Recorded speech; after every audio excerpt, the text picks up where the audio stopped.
నల్ల చీమ ఎక్కువ మన ఇంట్లోనే తిరుగుతుంది.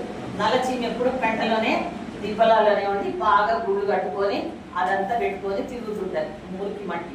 ఒకరోజు ఇవి అనుకున్నాయట, మా ఇంటికి రా, ఏదో పొగలు కూడా చెప్తారు కదా అట్లా అంటారు.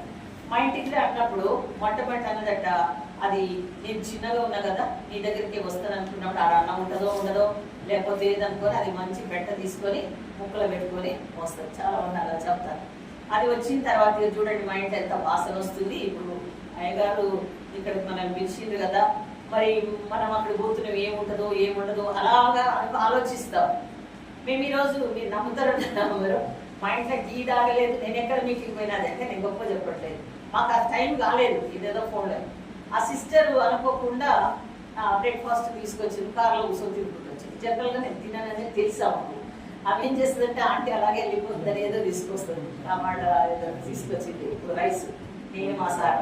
అయితే ఇది కూడా ఏం చేసిందంటే ఎండ పెట్టుకొని వచ్చింది. చూడన్నప్పుడు చూడకపోతే ఆ పోపు వేసేటటువంటి అవన్నీ చూసుకొని ఏం చేసిందంటే ఒకసారి తుమ్ము వచ్చింది. తుమ్ము వచ్చే వరకు చాటున తుమ్మింది. తుమ్మే వరకే దాని ముక్కులో ఉన్నదంతా పడిపోయింది. అప్పుడు వాసన వచ్చింది. మన జీవితాలలో కూడా కొన్నిసార్లు అలానే పెట్టుకొని వస్తే అంటే ఆ పెట్ట తెచ్చుకుని పెట్టుకో అంటలేదు, పాపపు స్థితిని మనం పెట్టుకొని వచ్చినట్టయితే మనకి ఏమి ఎక్కదు. ఆ ఒనేసిది ఎక్కదు, పౌలుది ఎక్కదు, తర్వాత దావీదుది అసలు ఎక్కదు. అక్కడ మన మనుషులను చూస్తున్నాం. నిజంగా అటువంటి వాడిని పౌలు అంత కఠినస్తుని క్షమించుడు. దేవుడి ప్రేమ ఆయనలో ఉన్నందుకు నీకు నాకు కూడా ప్రేమ కలిగి ఉండాలి. దావీదు తన నీ వాత్సల్యం చొప్పున నా అతిక్రమములను తుడిచివేయు. ఇంకా అది మనం ఈరోజు నేర్చుకోవాలి.